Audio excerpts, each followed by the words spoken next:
Hi friends, ఎవరైతే AP constable training ముగించుకుని బయటకు వస్తున్నారో, లేకపోతే నెక్స్ట్ నోటిఫికేషన్కి ప్రిపేర్ అవుతున్నారో, వాళ్ళకి ఏపీ పోలీస్ కానిస్టేబుల్ శాలరీ గురించి ఈ వీడియోలో చెప్తాను. ఈ వీడియోలో చివరిదాకా చూడండి. ప్రజెంట్ ఏపీ కానిస్టేబుల్ యొక్క బేసిక్ పే వచ్చేసి 25,220 రూపీస్ అనమాట. దాని మీద డిఏ అనగా డిఎన్ఎస్ అలవెన్స్ అనమాట. డిఎన్ఎస్ అలవెన్స్ అంటే కరువు భత్యం. ప్రతి 6 నెలలకి ఒక చిన్న పర్సెంట్ అంటే 2%, 3% చొప్పున మనకి డిఏ అనేది గవర్నమెంట్ శాంక్షన్ చేస్తూ ఉంటుంది. డిఏ వచ్చేసి 37.31% అనమాట. అది బేసిక్ పే మీద మనం క్యాలిక్యులేట్ చేస్తే 9,410 రూపీస్ వచ్చింది. హెచ్ఆర్ఏ హౌస్ రెంట్ అలవెన్స్ అనమాట. ఇది ప్రధానంగా ఏపీ క్యాపిటల్ అమరావతిలో 24% దాకా ఇస్తున్నారు అనమాట. ఏపీలో మేజర్ 8 డిస్ట్రిక్ట్స్కి దాదాపు 16%, అంటే ఓవరాల్గా చూసుకుంటే మనకి 16% వేసుకున్నాం. అది 16% బట్టి మనకి 4,035 రూపీస్ మనకి హెచ్ఆర్ఏ వస్తుంది అనమాట. ప్రధానంగా హెచ్ఆర్ఏ రూల్ ఏంటంటే 8 కిలోమీటర్ల పరిధిలోనే మనం రెంట్లో ఉండాలన్నమాట. అప్పుడే అది హెచ్ఆర్ఏ వర్తిస్తుంది.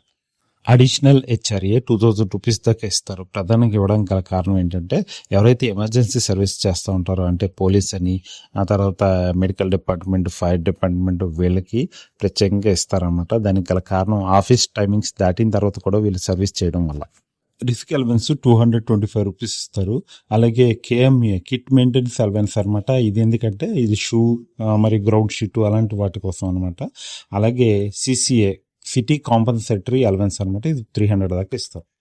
టోటల్ గ్రాస్ వచ్చేసి 41,340. ఏపీజీఎల్ఏ వచ్చేసి ఒక మంచి గవర్నమెంట్ ఇన్సూరెన్స్ స్కీమ్ అనమాట. ఇతర ఇన్సూరెన్స్ స్కీములతో పోలితే ఎటువంటి థర్డ్ పార్టీ కమిషన్స్ ఉండవు, డిటెక్షన్స్ ఉండవు అనమాట. ఇది డైరెక్ట్గా వచ్చేసి మన బేసిక్ పే మీద 20% దాకా ఇన్సూరెన్స్ చేసుకోవచ్చు. ఎవరైతే కొత్తగా ఇన్ సర్వీస్లోకి వచ్చిన గవర్నమెంట్ ఎంప్లాయ్ ఉంటారో వాళ్ళకి నేను ఇచ్చే సలహా ఏంటంటే, ఏపీజీఎల్ఏ అమౌంట్ను మీరు పెంచుకోండి. సిపిఎస్ కాంట్రిబ్యూటరీ పెన్షన్ స్కీమ్ అనమాట. ఇది వచ్చేసి మన బేసిక్ మరియు డిఏ మీద 10% డిడక్ట్ చేసి గవర్నమెంట్ 10% యాడ్ చేసి మన ప్రాన్ అకౌంట్లో యాడ్ చేస్తారనమాట. ఇది ఎవ్రీ మంత్ జరిగే ప్రాసెస్. పీటీ అనగా ప్రొఫెషనల్ ట్యాక్స్. ఇది ఎవ్రీ మంత్ 200 రూపీస్ మన దగ్గర డిడక్ట్ చేస్తారు. అలాగే జిఐ గ్రూప్ ఇన్సూరెన్స్ అనమాట. ఇది 30 రూపీస్ ఛార్జ్ చేస్తారు. అదర్ డిటెక్షన్స్ వచ్చేసి 120 రూపీస్ ఉంటుంది. ఇది ఏంటంటే విడో ఫండ్ అని చెప్పేసి, లైబ్రరీ ఫండ్ అని, లేకపోతే ఒక ఆఫీస్కి సంబంధించిన ఏదో ఫండ్ రూపంలో మనకి కట్ చేస్తారు. టోటల్ గవర్నమెంట్ డిటెక్షన్స్ వచ్చేసి 4,813 రూపీస్ అనమాట. టోటల్ గ్రాస్ వచ్చేసి 41,340లో నుంచి గవర్నమెంట్ డిటెక్షన్స్ 4,813 రూపీస్ తీసేస్తే మిగిలింది నెట్ వచ్చేసి 36,527 అనమాట. ఇప్పుడు నెట్లో నుంచి నాన్ గవర్నమెంట్ డిటెక్షన్స్ తీసేస్తే టేక్ హోమ్ శాలరీ అనమాట. దాని గురించి ఇప్పుడు చెప్తాం.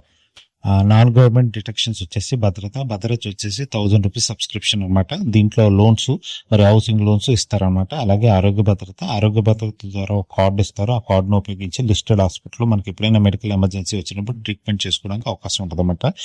దీని ద్వారా మనకి నాన్ గవర్నమెంట్ డిటెక్షన్స్ వచ్చేసి 1,135 రూపాయలు కట్ అవుతుంది.